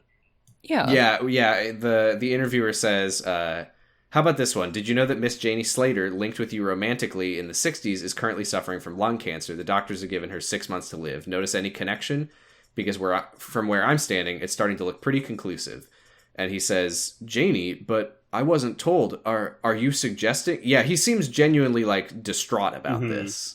So does he ever say anything about the... No, he never says There's, Same that. number of there's atoms? nothing about that in here. That's so fucking weird. That's a weird thing to It's add. so weird. In that It's moment. such a poor addition. Because it's an ice cold thing to say. They also... and then in... I don't think they pull Janie out in the comic. No, Janie is not here in the Yeah. comic. Yeah, in the Which movie again, she comes out... I don't want to just refer I'm to not the saying comic and that- be like, it's different, so it's bad. But I do think that the approach to the way they handle some of these bigger The escalation themes, of tension here, I don't Yeah. feel it. And it also very doesn't weird. pay off as well, because he starts to get more and more pressure, and Janie comes out and she's like, "Oh, you put me You rat bastard! you put the cancer in me, you rat bastard." And Because she's like, I stood by you even after the accident. and he's like, he's just like put on, like, everyone, he's being confronted with all this shit at once, and everyone starts crowding around him. And he's like, I just want to be left the fuck alone. And Oh, we have to we have to talk about Janie's reveal here. She Jesus they bring Christ. Janie out. Jesus Dr. Christ. Manhattan snatched my wig. she comes out and she pulls her wig off, and Dr. Manhattan says, "No, the house down boots." It is weird though, because like in the comic, he's clearly growing increasingly distressed and tension- agitated the over the tension course of the interview. But Works so in much the better. movie, it's like they're making an effort to establish him as even more detached than he really is, which then just Yeah. makes it confusing when he suddenly gets very distressed out of nowhere. Mhm. Right. He's sorry to Janie that he wasn't told. Like he says that to her or whatever, but like he doesn't seem to be sad that like his old girlfriend is dying. Or just like, he seems more annoyed. yeah. And so Yeah. Also, the I wasn't prepared Also, for these questions. it doesn't, like, it neither establishes the tension nor pays it off, because I feel like it's a change, and I don't know what it says that he doesn't, like, make the entire room of people disappear when he goes off. Because that's what... Does he do that in the in comics? He kills everyone in the... Everyone's gone. Yeah, well, Remember in- so what they did, they kind of cut some stuff and moved some stuff around, because in the comic, he teleports everyone out of the studio, and then he like goes back to his dressing room and he like talks to some like government guy, and he's like, I'm going to Arizona and then space, and he goes and he gets the photo. I think they just truncated stuff for time. He already has the photo, and he just teleports straight to Mars, which I think is fine. I think that's a fine that's change. I just think that it's weird that he doesn't teleport everyone out of the room. Well, if you're cutting the process that leads That's him true. to Mars That's anyway, true. But it would be weird for him to teleport them away and teleport himself I think away. the greatest cultural impact of this film came up, and the Philip Glass piece that was made for this movie starts playing when he gets to Mars. Oh. Can I just say, when he teleports away, he teleports to Mars with the photo that was in his suit pocket. But when he gets to Mars, he's buck-ass nude. Yeah. So, do you think there was anybody in that crowd that saw him teleport away and like saw him leave behind his suit on the ground and was like, oh, he got raptured? Yeah. The time travelers. Free suit. They're I'm like, the time God traveler's is real, wife." and he's not God. He just got raptured. What does he have that I don't have? God has taken back his favorite son. Yeah. Second favorite. Yeah, so he's on Mars and he's saying the iconic monologue. Uh-huh. It is July 1959 and I am in love. Blah, blah, blah, blah. Blah, blah, blah, This blah. is a nice... Read the comic. It's well done. I don't know. I thought it was interesting to learn that he had the accident a month after he and Janie started dating, and she like still stuck by him. Mm-hmm. Like that's wow. That's impressive. Yeah, I mean it's pretty good, but again, it just makes me think of how incredibly good this is in the comic. Chapter 4. Here's a It's moment so in the much better comic than comics. that I really liked when I reread it. Is when he first arrives at his new place of work, the Gila Flats Research Center or whatever it's called. Wally is like showing him around the lab, and you see a shot from the inside of the intrinsic fields chamber or whatever it's called, Ooh. where he's like looking through the window and he's like, "What's in here?" And since you're looking from the inside, you see him framed through the window, and you're like, "Ugh." Oh boy. That's the kind of Foreshadowing. shit that Watchmen is just so good at doing. I mean, the fight scene during the interview that I really didn't care for it in the movie is great. It's good. In the comic, like, yeah, just it'll like cut to them walking into the alley, and the interviewer is saying like, "We've got one hell of a show for you tonight." It's like Yeah. it's like kind of cheesy. It's like a little goofy. It's funny. Yeah. Yeah. That's it's the not thing afraid about to the be a little movie is campy. it's so humorless that those those little parallels, like those little like it's like poetry at rhymes moments, like they can't like be fun Yeah, because it's just jacking off about how smart it is. when you're committed to like this when you're committed to like being edgy and respectful of your content and serious, you're cutting off part of the human experience, and I feel like it definitely feels there. Like, you know, it can be a little goofy or campy because real life is a lot of times goofy and weird and campy.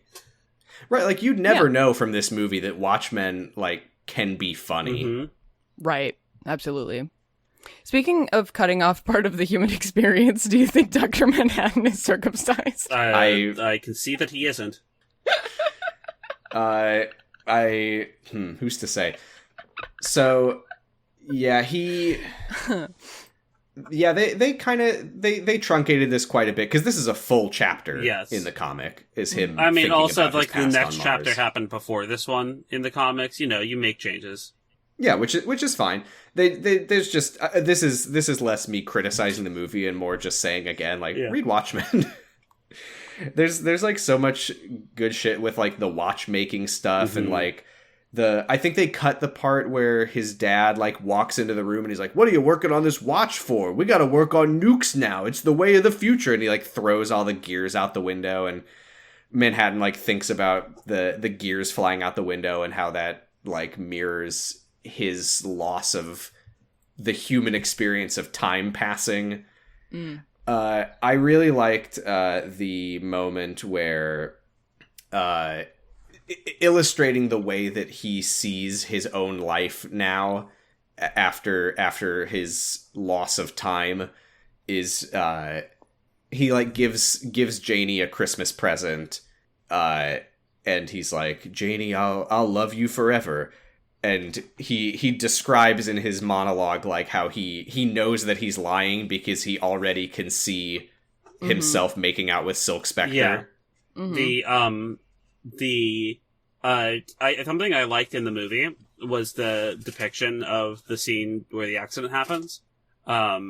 Because I feel like it very much conveys the mundanity of life-changing moments, which I feel is something that's very effective when it's done well in media.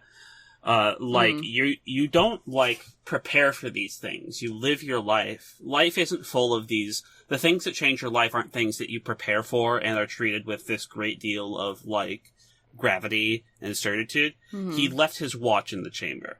And he goes in and he gets it and he thinks everything's going to be fine. And because it's like he's just living his life. You can't live your life like, you know, prepared for this shit to happen. And He can't hear the ominous music. and the the chamber door closes behind him and it gets locked in and there's nothing anyone can do. And he's like, "Hey, let me out." And he's like, the guy's like, "Oh fuck." Yeah. I want to. And they have 10 seconds to process that. Yeah, because it's like it's locked in. There's nothing we can do to override it. I like another thing that was cut from this part from the comic is the watch that was left in the chamber was actually her watch that he was fixing for her because it fell onto the ground at the fair where the photo was taken and someone stepped on it. It's these chains of reactions, right? Right, and he gets so yeah, he fixes the watch for her, and he accidentally leaves it in the chamber and goes to get it, and then it happens. He's like reflecting on all of this, and he's like, "Is anyone to blame for this? Like, is my dad to blame for teaching me how to fix watches? Am I to blame? Is Janie to blame?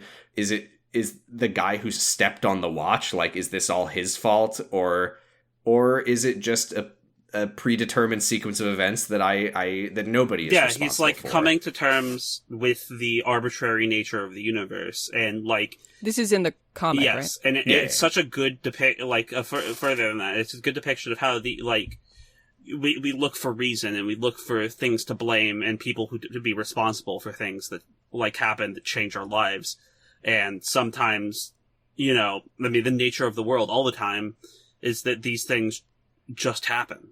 Mm-hmm. Well, right, you just get Manhattan. You can always find someone to blame, but at the end of the day, like, it's just it just happened. His entire body just did that. Yes, entire body just did that. I wish that they had made it more clear that her watch was broken in the movie, because I just thought they were leaving work at midnight for some reason. I mean, they were. Yeah, I think they were midnight. just working late into the night. Oh, okay. All right. Well, then whatever. Yeah. He says, I love the way that he reforms after the machine like blasts him apart, where he's like he's a bundle of nerves first. Sometime after the funeral, a circirculatory system appears. That was very like appears by the perimeter fence. That was very like Control to me. Like SCP or whatever. It's just like weird shit happening. Yeah. This is the being of the circulatory system of the two round eyes, and then the little like squiggly lines like kind of blowing in the breeze underneath it. Very #gender of the day to me personally. Also, just right before the accident happens, he says, I feel fear for the last time. Right before turning into the Blue Man. And I just think it's good that he got one big one in right at the last second. That's my fear for the rest of my life taken care of. All right. Yeah. I can never do it again. Might as well go big, Yeah. I do want to also say one of the funniest lines here. I think I can just pull it up from the comic. November 14th, a partially muscled skeleton stands by the perimeter fence and screams for 30 seconds before vanishing. Yeah. Out of context, one of the funniest sentences ever written. Just appearing, screaming, disappearing. Yeah. I hate when that happens. Dong Watch 2022, Janie and Wally are in the cafeteria and John materializes fully. Yeah, he fully. does. The bitch is back. Let's Bet you thought you'd seen the last of me. Let's hear another running joke. Number 6 of 7. Task Force X members get killed in gruesome ways.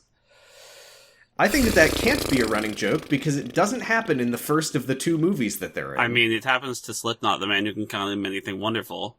I don't count that. We It barely is see by it. nature. True. We know that it happens, but... And then, what even happens to Diablo? Diablo just burns out. He or whatever. Why does he die? What happened to him? He becomes like... Doesn't he? Becomes like a Does god. he die? He definitely dies. He pleads with the rest of the squad to reject the realities that blah blah blah. He fights.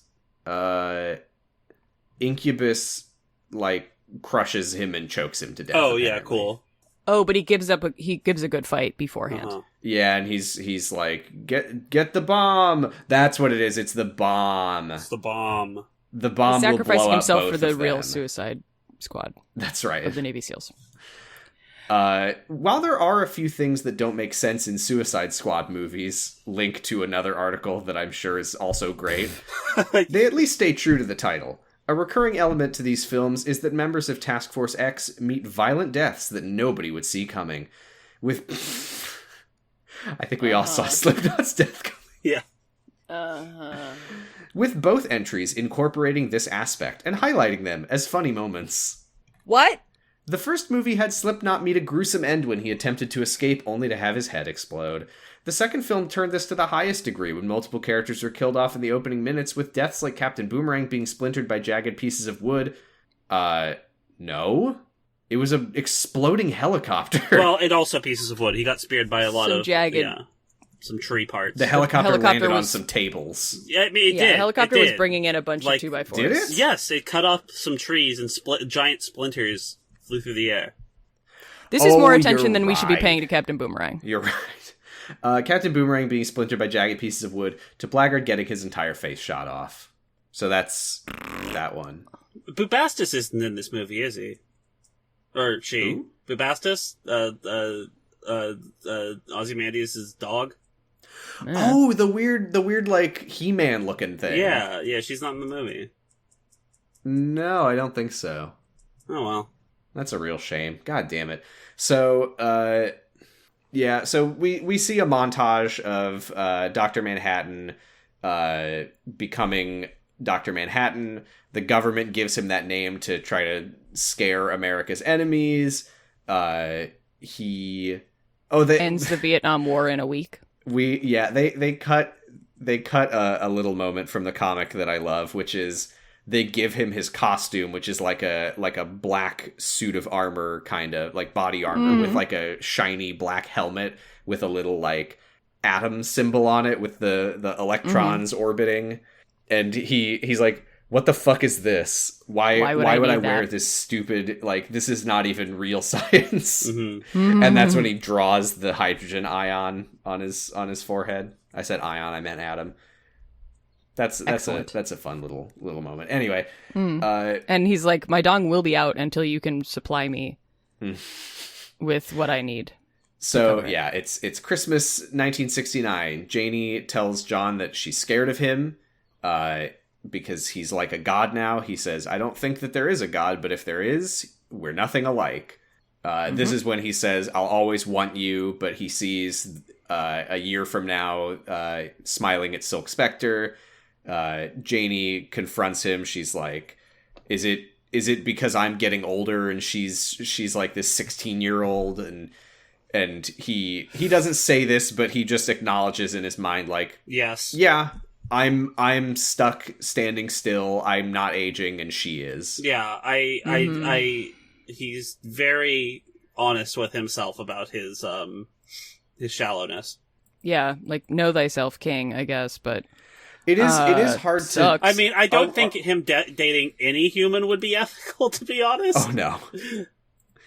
We don't really get a lot of insight, as I recall, to like why he's interested in her. Like, is he horny? I think he's just horny. Is he just physically sexually horny, waking up every day? I think so. I have no idea. Because, yeah, he doesn't say, we talk for hours, I love spending time with her. He says, she's good at kiss. I like to kiss.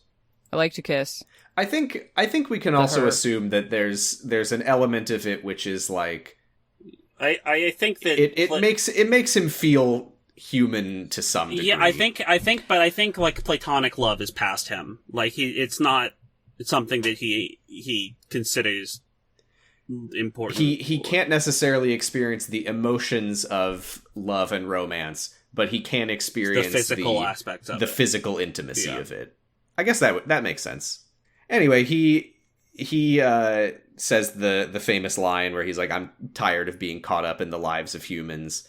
And he builds himself a big fortress of solitude on Mars. Mm-hmm. So then we go to the situation room or whatever, and Nixon's face is on a guy, and they're talking to him. Rubber Nixon and Rubber Kissinger. They exhumed Nixon's face and stapled it on this man. Also, he makes it... Why does he... He makes a giant... He looks like a political cartoon. Also, his nose is 6 inches long. Why would you put it in profile if it looks like that? In case you haven't read the comic books, read the comic books, but he does make a giant crystal ticking complex on Mars. Mm-hmm. Yeah. just rises out of the regolith, yeah. and he says, I don't know if anything is made. This It's clock has no craftsman. It's very that scene from Let It Go in Frozen where she's that was like, based on Watchmen. Mhm. Yeah.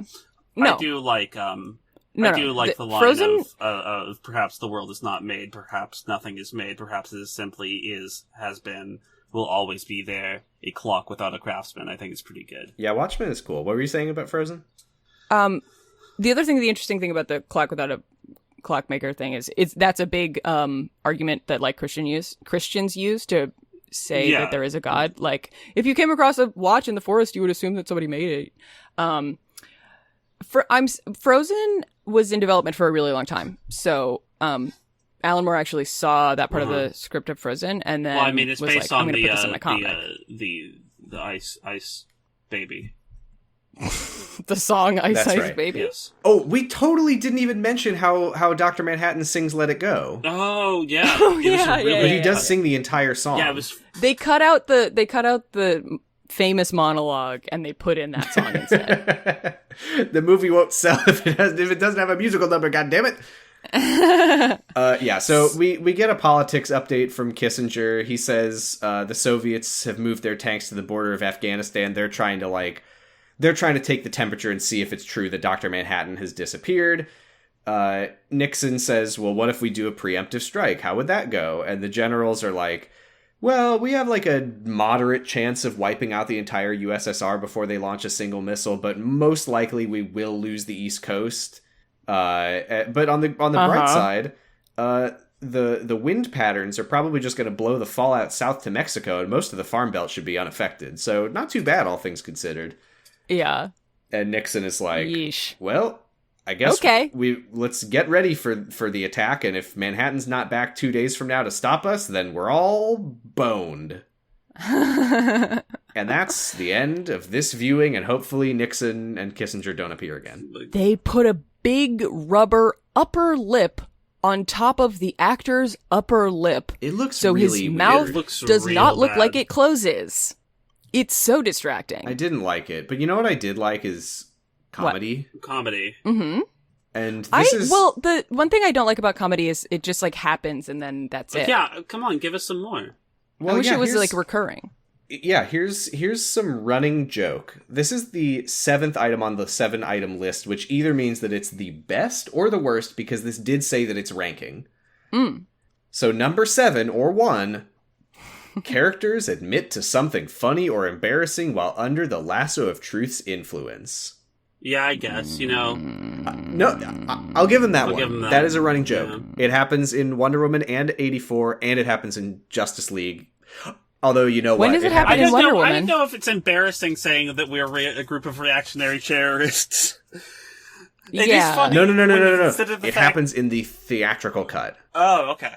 There is a moment in the theatrical cut where Aquaman, they're like on their way to the battle, and Aquaman, being puppeted by Joss Whedon, says something like, "I'm going to be honest, I'm pretty scared." And then he like looks down and sees that he's like got his ankle like wrapped in the lasso, and he's like, "Oh, for crying out loud!" Okay, but when does it happen in Wonder Woman? I think there's something where Steve like he's like got the lasso on him, and he's like, "I peed my pants" or something. Mm-hmm. He does it. He says when he tells Diana, she's like, "How do I know if you're telling the truth about your plan or whatever?" He's like, "Put the lasso of truth on me," and then he's like, "I'm going to do this. I was lying to them. Oh my god, we're gonna die." Also, I wet my bed. Doesn't say. Well, let's see what anything about let's see what the article says. Screen Rant's probably got our back. So, Oh right, okay. the sorry. lasso of truth compels anyone under its influence to be absolutely honest with no room for deception. It can lead to funny moments of brutal honesty that the characters have no control over. This has been seen in all the works featuring Wonder Woman. So it also happened in Batman v Superman, apparently. And Peacemaker in And silhouette. Peacemaker. Yeah, don't you remember where Doomsday steps on the lasso and his ass goes through? In her first Does it- movie, Steve Trevor was wrapped with the lasso and started off by talking about nonsensical things like how hot the lasso of truth was. I don't remember that, but I'll take their word for it. Okay. Justice League continued this joke by showing Aquaman going on a rant about how the team members were likely to die and openly talking about how gorgeous he thought Wonder Woman was. In both cases, the removal of the lasso then ended up making the characters embarrassed for how they behaved. Oh my god. So that's the article. Screen Rant has saved the episode. That's the whole thing? We did 7? That's all 7. They gave 2 examples? Not they 3? gave 2 examples that I would more or less agree with. So, Val, you got 1 point. I did. Yeah, no point for me. And that's No, it. That's all right. Screen Rant gets 0 points, Yeah. to be clear. No, I love Screen Rant. It's the best website. It is kind of funny to imagine this as a rant of just like one person just God damn like, it, there's only 7 running jokes. There are many funny moments in these movies. Here's a headline from Screen Rant. Shazam 2's Wonder Woman cameo means he must join the Justice League. It does. It's true. You gotta. He has to. Gotta join the Justice League. Come on, man. Come on. Oh my god. We need you to. We haven't talked about this yet. There's been a new movie announced. What? What movie? Guess. Justice League 2. Giga? Shazam 3. No, I think the next one that's coming out is Justice League 3. Yeah, Just to fuck with our minds. In February 2022, a film centered around Zan and Jaina, the Wonder Twins, entered development. Oh, yeah, right. What? The Wonder Twins movie. They're gonna do a fucking HBO Max Wonder Twins movie. Wonder Twins. Wow. Do you think that they're gonna do it like solemn, like the trailer's gonna be like Zack very Snyder's- heavy, Zack Snyder's. dramatic music, and it's gonna be like "Brow, form of brow, a bucket of water. Brow."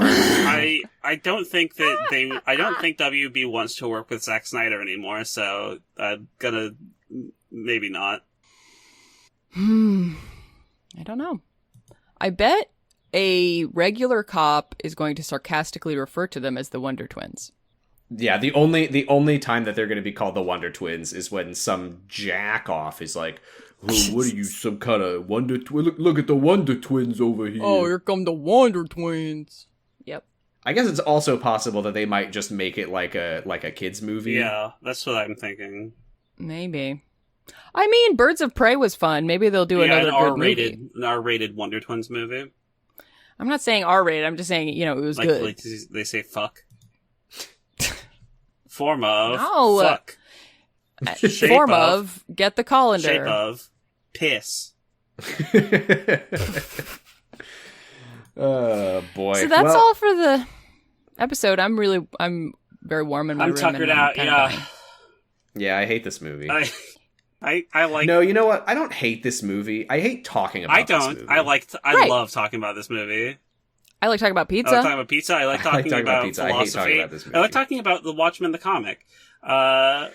That's the thing is I like talking about Watchmen the comic, but I also feel like I shouldn't be doing it. No, don't feel ashamed. Just if you're enjoying talking on the podcast, then we're doing a good job. Well, that's why I Well, read Screen Rant. So I could Well, talk it's- about something that I enjoy. Yeah. Read But when Watchmen. you two talk about the comic, I can't. talk Yeah, about the until comic next 'cause I time, don't remember please anything from it. read the book. We're on noisepace.xyz with other podcasts as well. Yeah, but podcasts like Forward, ReZero. Pot of Greed, Podcasting is forbidden in the cloud recesses. Kamurocho Radio. Twink's Awakening. Kamurocho Radio just finished Yakuza 3, so it's all uphill from It here. super is. Woohoo! I like that game, it just sucks. I'm on Twitter at Posistress, so Val can do the B joke. The B joke. The recurring joke. It's our running It's not joke. about the podcast. Like, the article's not about the podcast running is the problem. Yeah, that was the problem. Yeah, I'm on I'm on Twitter at FlightCub. This B stands for bad time of talking about movie. I think I enjoyed this recording. No, me too. I'm just melting, so Yeah, that's true. my brain is gone, and It's like how, like Silk Spectre 1's memory, like as the future gets dimmer, the past gets brighter. I'm thinking about I'm about to eat a sandwich and drink some cold water, and like so my future is just getting brighter, and the past 2 hours is just getting dimmer and dimmer in my mind. I don't like the parallel that you're drawing with our podcast. Well, we're not going to dig any deeper on that. So I'm saying I'm incorrect to have a negative memory of the last 2 hours. I'm gonna have some Kahlua pork spring rolls. What are you gonna have for lunch, Sam? Yum. I'm gonna buy. I'm having a VLT. It's a vegan lettuce and tomato. There's a vegan on there? Yeah. They make vegan lettuce? The vegan's last words were, please eat me. Oh, okay. So it's chill. The consent is there. It counts, yeah. Read it's Watchmen. vegan bacon. Read Watchmen. Read Watchmen. Bye.